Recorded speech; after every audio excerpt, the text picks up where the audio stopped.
జై జగన్మాత దేవి బగళాముఖి. ఓం హ్రీం బగళాముఖి వరదే సర్వసౌభాగ్యప్రదాయిని. సమస్త భక్తానాం సర్వాభీష్టం సాదయ సాదయ హ్రీం ఓం స్వాహ. నేను ఇదివరకు మీతో మాట్లాడినప్పుడు ఓ విషయం చెప్పాను. మీలో ఉన్నటువంటి సందేహాలు, అంటే నా ఉద్దేశం ఏంటంటే, మీరు అడుగుతూ ఉంటారు కదా, అందులో పలు రకాల సందేహాలుంటాయి, మీ మనసులో ఉంటాయి, నన్ను అడగాలని అనుకుంటూ ఉంటారు. అంటే మీకేమైనా సందేహాలుంటే రాసి నాకు పంపచ్చని చెప్పటం జరిగింది. చాలామంది ఉత్తరాలు రాస్తూ ఉంటారు. అందులో ఒక వ్యక్తి రాసినటువంటి ఓ ఉత్తరం, అది మీకు కూడా ఉపయోగపడుతుంది అని నాకు అనిపిస్తోంది. అందుచేతనే దానికి సమాధానం చెప్తాను. అదేంటంటే, ఒక ఆవిడ చెన్నై నుంచి రాయటం జరిగింది. తన కొడుకు, అంటే ఆవిడికి 3 మగపిల్లలున్నారు. పెద్దబ్బాయిని MBBS చదివించటానికి ఆస్ట్రేలియాకు పంపారట. అక్కడ తను 1.5 సంవత్సరం చదువుకుని చదువుని వదిలిపెట్టి వచ్చేశాడట. నేను చదవలేకపోతున్నాను, చదవటం కుదరటం లేదు అని చెప్పి వచ్చేశాడు. ఇప్పుడు చెన్నైలో తను ఒక కంప్యూటర్ సెంటర్లో పనిచేస్తున్నాడు. జీతం కూడా పెద్దదేమీ కాదు. ఇక 2వ కొడుకు ఇంజనీర్ కావాలని అతను బాగా చదువుతూ ఇక్కడే చెన్నైలో ఉంటున్నాడట. తను కూడా కొంతకాలం చదివి ఆ చదువుకి ముగింపు పలికాడు. ఇప్పుడేం చేయాలో ఏంటో అర్థం కాక తిరుగుతున్నాడు. ఇక 3వ అబ్బాయి ఇప్పుడే +2ని పూర్తి చేశాడు. బాగా మంచి మార్కులతో పాస్ అయ్యాడు. ఇతన్ని ఎందులోకి పంపాలి, ఏది చదివించాలి? ఇతనికి ముందు పుట్టినటువంటి 2, అంటే ఈ పిల్లాడి యొక్క అన్నలిద్దరూ కూడా వాళ్ల చదువులు మధ్యలోనే వదిలి వచ్చేశారు. ఇతని పరిస్థితి కూడా అలాగే అవుతుందేమోనని ఆ తల్లి భయపడుతోంది. మధ్యతరగతి కుటుంబం, లక్షలు ఖర్చు పెట్టలేరు. ఇదివరకే లక్షలు ఖర్చు పెట్టడం జరిగింది. ఆ తల్లి ఇలా రాసింది. ఏమనంటే, మొదటబ్బాయిని చదివించటానికి ముందు, అంటే ఆస్ట్రేలియాకు పంపడానికి ముందు, వాళ్ళు కుటుంబ జ్యోతిష్యుని దగ్గర వీళ్ళు ఆ పిల్లాడి జాతకం చూపించారు. అబ్బాయిని పంపించండి, బాగా చదువుతాడు అనడంతో వీళ్ళు బాగా ఖర్చు పెట్టి పంపడం జరిగింది. ఇప్పుడు పాపం ఆ తల్లికి జ్యోతిష్యం మీదే నమ్మకం పోయే పరిస్థితి ఏర్పడింది. దాంతో ఆవిడ ఆ ఉత్తరం రాసింది. నేను చెప్పదలుచుకుంది ఏంటంటే, ఇది జ్యోతిష్శాస్త్ర పరాజయం కాదు. వీళ్ళు ముందుగా కలిసినటువంటి ఆ ఆచార్యుడు శాస్త్రబద్ధంగా జ్యోతిష్యం తెలిసిన వ్యక్తి కాదు అని నా ఉద్దేశం. ఎందుకంటే ఎప్పుడూ కూడా జాతకం చూస్తున్నప్పుడు, అందులో చదువు గురించి చూస్తున్నప్పుడు, ఉద్యోగం గురించి చూస్తున్నప్పుడు, ధనం గురించి కూడా చూస్తున్నప్పుడు, ఈ 3ంటిని జాగ్రత్తగా గణించి ఇందులో శక్తివంతమైన గ్రహం ఏదో దాన్నే మనం తీసుకోవాలి. ఎందుకంటే ఈ కాలంలో మనం ఎందుకు పిల్లల్ని చదివిస్తున్నాం? ఎవరినైనా అడిగితే ఏమంటారో తెలుసా? బాబు, అసలు నువ్వు ఎందుకు చదువుతున్నావు అంటే, త్వరగా నాకు ఉద్యోగం లభించాలి, ఉద్యోగం దొరకగానే ఒక మంచి అమ్మాయిని చూసుకుని పెళ్లి చేసుకుని లైఫ్లో సెటిల్ అవ్వాలి. ఇంతకు మించిన ఆలోచన పరిధి ఉండదు. సంఘం గురించి, సమాజం గురించి, దేశం గురించి, రాష్ట్రం గురించి ఆలోచనే ఉండదు. అంతెందుకు, తన కుటుంబం గురించి కూడా ఆలోచించడం జరగదు. అలా కాలం మారిపోయింది. మరి చదివిస్తోంది ఎందుకు అంటే, ఒక ఉద్యోగం సంపాదించడం కోసమే. ఈ ఒక్క గమ్యమే చదువుకున్న ప్రతి ఒక్కరికి ఉంది. ఇది చాలా ప్రమాదకరమైనటువంటి ఆలోచన, థింకింగ్. అలా ఉండకూడదు. ఎవరైనా చదువుకోవడం ఎందుకు అంటే, అసలు మనం ఎందుకు విద్యాభ్యాసం చేస్తున్నాం? ఎందుకంటే మనం మంచిగా మాట్లాడడానికి, చాలా మంచిగా ఆలోచించడానికి, చాలా చక్కటి జీవితాన్ని అనుభవించడానికి. ఇలా ఎవరూ ఆలోచించడం లేదు. అసలు ఎందుకు చదువుతున్నాం? వాళ్ళ గమ్యం ఒకటే, ఉద్యోగం కోసం. అదేవిధంగా ఇప్పుడు మనం మరో కథ చెప్పక్కర్లేదు, ముందుకొచ్చేద్దాం. ఇప్పుడు అసలు ఇక్కడ ఏం జరుగుతోంది అంటే, వీళ్ళు వెళ్ళి ఒక ఆచార్యుణ్ణి అడిగారు. స్వామి, తను ఆస్ట్రేలియా వెళ్ళి చదువుకోవాలనుకుంటున్నాడు అనగానే, సరే పంపండి, పర్వాలేదన్నాడు. అలా అని చెప్పటం జరిగింది. అసలు ఆయన ఏం చేసి ఉండాలి అంటే, ఇతని జాతకాన్ని పరిశీలించి అందులో 2వ స్థానంలో, అంటే లగ్నం నుంచి 2వ స్థానం, ధన కుటుంబ విద్యా స్థానం, అందులో ధనస్థానానికి అధిపతి అయినటువంటి గ్రహం విద్యకు అధిపతి అయినటువంటి గ్రహం, అదేవిధంగా 10వ స్థానం అంటే ఉద్యోగ స్థానం, దీనికి అధిపతి అయినటువంటి 10వ పాపాధిపతి, ఈ 3 గ్రహాలని చక్కగా గణించి ఇందులో శక్తివంతమైన గ్రహం ఏదో దాన్ని ప్రామాణికంగా తీసుకుని ఇతను చదువుకోవాల్సి ఉంటుంది. ఇతను చదవాలి అనుకుంటే, సంపాదించాలి అనుకుంటే, అంటే ఉద్యోగ స్థానం కూడా. అంటే ఏది చేస్తే నీకు ధనం ప్రాప్తిస్తుందో, ఉద్యోగం నీకు సంప్రాప్తిస్తుందో దాన్ని నువ్వు చదవవలసి ఉంటుంది. నా ఉద్దేశం ఏంటంటే, నీ పేరు వెనక డిగ్రీలు పెట్టుకోవటానికి నువ్వు చదవటం లేదు. ఉద్యోగం కోసమేగా నువ్వు చదువుతోంది. అంటే నీ చదువు భవిష్యత్తులో ఒక స్థాయి వరకే చదవాలి, ఒక వయసు వరకే చదవాలి. ఆ చదువు మరో రూపాన్ని ధరిస్తుంది, అంటే ఉద్యోగ రూపానికి మారుతుంది. అంటే ఇదివరకే చెప్పినటువంటి ఆ అబ్బాయికి ఉద్యోగస్తుడిగా ఉండవలసిన యోగం, ఉద్యోగస్తుడిగా ఉండి సంపాదించవలసిన యోగం జాతకంలో లేదు. అదే కారణం. ఆ విషయం ఎలా తెలుస్తుంది అంటే, విద్యాస్థానం, ధనస్థానం, కర్మస్థానం అంటే ఉద్యోగ స్థానం అనే అర్థం. ఈ 3 స్థానాలకు అధిపతులైనటువంటి గ్రహాలకు ఏ గ్రహం అందులో శక్తివంతంగా ఉందో ఆ గ్రహానికి దేనిని గణించి ప్రాముఖ్యతనిస్తున్నామో దానిని మనం తెలుసుకుని ఇతనితే చదివించాలి. అది చదువుకుంటేనే భవిష్యత్తులో ఆ చదువు మనకు ఉద్యోగాన్ని ఇవ్వటమే కాకుండా సంపాదననిస్తుంది. ఆవిడ 2వ కొడుకు జాతకంలోనూ ఇంజనీర్ కావలసిన యోగం లేదు. అందుచేతనే ఆ కుర్రాడికి ఆ చదువు మీద ధ్యాస లేదు.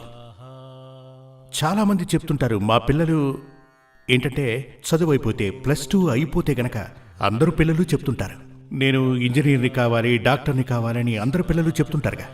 కానీ ఆ యోగం వాళ్లకు జాతకంలో ఉందా? సరే, అది చదువుకున్నా కూడా అది భవిష్యత్తులో ఉపయోగపడుతుందా? దాని నుంచి ఆదాయం వస్తుందా? దానికి సరిపడే ఉద్యోగం దొరుకుతుందా? ఇవన్నీ జాతకం చూస్తేనే తెలుస్తాయి. అలా తెలుసుకున్న తరువాత మీరు డబ్బిచ్చి ఓ సీటు కొనుక్కుంటే ఉపయోగపడుతుంది. లేదంటే ఆస్ట్రేలియాకు వెళ్ళి చదవలేక వచ్చేసినట్టు ఆ డబ్బు పోతుంది. ఆ ధనం తిరిగి రాదు కదా. అది మాత్రమే కాదు, ఎంత కాలం వృధా అయిందో చూడండి. 4-5 సంవత్సరాలు తన జీవితంలో వృధా అయిపోయాయి. పైగా తనకు జీవితంలో ఓ నిరాశ ఏర్పడుతుంది. ఇలాంటివన్నీ జీవితంలో జరగకుండా ఉండాలంటే మంచి ఒక ఆచార్యుని వద్దకు వెళ్ళి మీరు చూపించండి జాతకాన్ని, మీ పిల్లల జాతకాన్ని కూడా చూపించండి. అసలు పిల్లాన్ని ఏం చదివించాలి? అతను డాక్టర్ కావాలనుకుంటున్నాడు, ఇంజనీర్ కావాలనుకుంటున్నాడు, IAS చదవాలి అని IPS చదవాలనుకుంటున్నాడు. చాలా మందికి చాలా ఆలోచనలుంటాయి. ఇలాంటి ఆశలు, కలలు నెరవేరుతాయా? మనిషి అంటేనే మనసుకి కళ్ళెం వేయలేనివాడు. మనన చేయటం అంటే ఆలోచించడం. మనం ఎప్పుడూ కూడా అనేక రకాల కళల గురించి ఆలోచిస్తూ ఉంటాం. కానీ అవన్నీ కూడా జీవితంలో నెరవేరతాయని చెప్పలేంగా. ఇప్పుడు చూడండి, చాలామంది ఎలక్షన్స్లో నిలబడి ఓడిపోతూ ఉంటారు. ముందుగా మీరేం చేయాలంటే ఒక జ్యోతిష్యుని వద్దకు వెళ్ళి మీ జాతకాన్ని చూపించి అడగాలి, నేనిప్పుడు నిలబడితే గెలిచి తీరగలనా? లేదు అంటే ఎందుకు అనవసరంగా చెడ్డపేరు తెచ్చుకోవటం? తను ఓడిపోయాడు అనే చెడ్డపేరు ఎలాగూ వస్తుందిగా. అందుచేతని మన వేద శాస్త్రానుసారం మనకు జ్యోతిష్య శాస్త్రాన్ని ఆ దేవదేవుడు ప్రసాదించాడు. దాన్ని ప్రాముఖ్యంగా తీసుకుని ఇప్పుడు పలు రకాల శాస్త్రాలు వచ్చాయి. జ్యోతిష్ శాస్త్రాన్ని ప్రామాణికంగా న్యూమరాలజీ, జమాలజీ, ఇలా పలు రకాల శాస్త్రాలు పుట్టుకొచ్చాయి. కానీ ఇవన్నీ కూడా వేదకాలం నుంచి ఉన్నవి మాత్రం కాదు. ఇవన్నీ మనుషులు తయారు చేసుకున్నవి. కాని జ్యోతిష్యం అని చెప్పబడేది ఆ పరమేశ్వరుడు సృష్టించినదే. ఈ భూమిపై మనుషులు ఉన్నంతకాలం, జీవరాశులు ఉన్నంతకాలం దీనికి నాశనం లేదు. అందుచేత చాలా మంచి శాస్త్రం, మీరు చదవండి. ఊరికే కాలం వృధా చేయకుండా వారి గురించి వీరి గురించి మాట్లాడుకోకుండా ఓ పుస్తకాన్ని చదవండి. మంచి విషయాలు చదవండి, పలువురికి చెప్తూ ఉండండి. ఊరికే ఉన్న సమయంలో మీ జాతకాన్ని తీసుకోండి. జ్యోతిష్యానికి సంబంధించిన చాలా రకాల పుస్తకాలు పలు భాషల్లో దొరుకుతున్నాయి. మీరు మీ జాతకాన్ని తీసుకుని ఓసారి పరిశీలించండి. ఎలాగంటే ఓ సంవత్సరం పాటు ఆ పుస్తకంలో రాసుంటుంది, ఈ సమయాల్లో ఈ గ్రహాలుంటే ఇలా జరుగుతుంది అని. మీ జాతకం గురించి మీరు వివరణ రాయండి. వివరణ రాసి ప్రధానంగా ఆయా కాలాలలో ఆ విషయాలు జరుగుతున్నాయా ప్రయత్నించి చూడండి. తప్పకుండా జరిగే తీరుతాయి. అందులో మంచి ఉంటుంది, చెడు కూడా ఉంటుంది.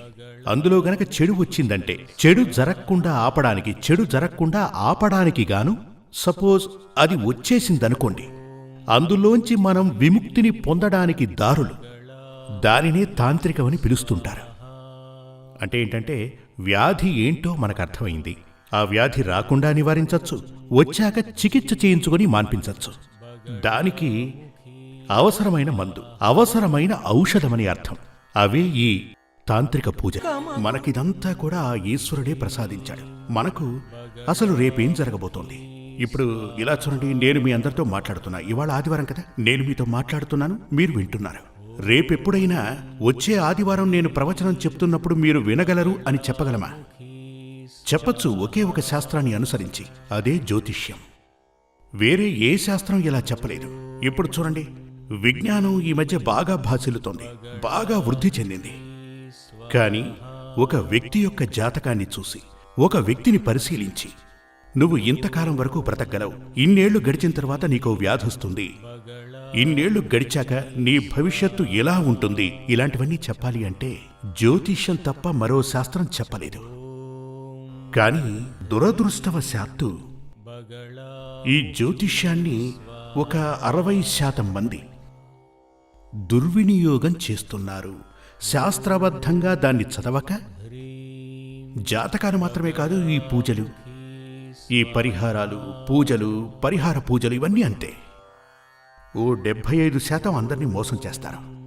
అలా ఉన్నటువంటి వ్యక్తుల మూలంగానే ఈ మహత్తరమైన శాస్త్రానికి చెడ్డ పేరు వస్తోంది. అందుచేత మీరు మీ పిల్లలకు సంబంధించి, లేక మీకు సంబంధించి, మీ ఫ్యామిలీకి సంబంధించి, ఉద్యోగం, ఇలా ఏ ప్రశ్నైనా సరే, సంసారబద్ధమైన విషయాల్లోనూ ఆధ్యాత్మికమైన విషయాలలోనూ రేపు మన జీవితంలో ఏం జరగబోతోంది, ఏం చేస్తే మనకు మంచి జరుగుతుంది, ఇవన్నీ మీరు తెలుసుకోవాలంటే అందుకు జ్యోతిష్యబద్ధమైనటువంటి ఉపదేశం మీకు కావాలి. ఇది 100% నిజం. అందుకే నేను మీకు చెప్పాను, దీన్ని ఓసారి మీరు చదివి చూడండి అని. ఇప్పుడు ఓ సంవత్సరం పాటు మీరు మీ జాతకాన్ని తీసుకుని జ్యోతిష్యబద్ధమైన పుస్తకాలు, అవి కూడా వివరాలు తెలిసిన వ్యక్తి రాసి ఉండాలి, శాస్త్రాన్ని చదివిన వ్యక్తి రాసిన పుస్తకం అయి ఉండాలి. అటువంటి పుస్తకాలు ఎన్నో ఉన్నాయి. అటువంటి పుస్తకాలు పెట్టుకుని మీ జాతకాన్ని ఒకసారి పరిశీలించండి. మీ పిల్లల్ని అసలు ఏం చదివించవచ్చు, మీ ఇంట్లో ఉన్నటువంటి కష్ట నష్టాలకు కారణమేంటి, ప్రశాంతత లోపించడానికి కారణమేంటి, మీరందరూ సంతోషంగా ఉండకపోవటానికి అసలు కారణమేంటి, ఇవన్నీ అందులో తెలుస్తాయి. వీటిని పరిశీలించి చూడండి. కొంచెం ఇలా చూడండి, ఎప్పుడు చూసినా టీవీ చూస్తుంటామని చెప్తే మీరు మీ బుద్ధికి పని కల్పించట్లేదని అర్థం. మన బుద్ధిని మనమే మార్చుకోవాలి. మీ కుటుంబం, మీ పిల్లలు, మీ జీవితం, వీటన్నిటి గురించి మీరు ఆలోచించండి. అందుచేత మనం మన భవిష్యత్తు గురించి తెలుసుకునేందుకు ఆ పరమేశ్వరుడు మనకు ప్రసాదించిందే మన యొక్క జాతకం. అంటే మన డెస్టినీ అంటే మన తలరాత. దాన్ని చేతిలోకి తీసుకుని చూడటమే జాతకం అంటారు. ఆ జాతకాన్ని తీసుకెళ్ళి కొంచెం తెలిసిన వ్యక్తికి గనక చూపిస్తే, మీరు గనక ఆ శాస్త్రం చదువుకుని ఉంటే అతను తప్పు చెప్తే మీరు కనుక్కోవచ్చు.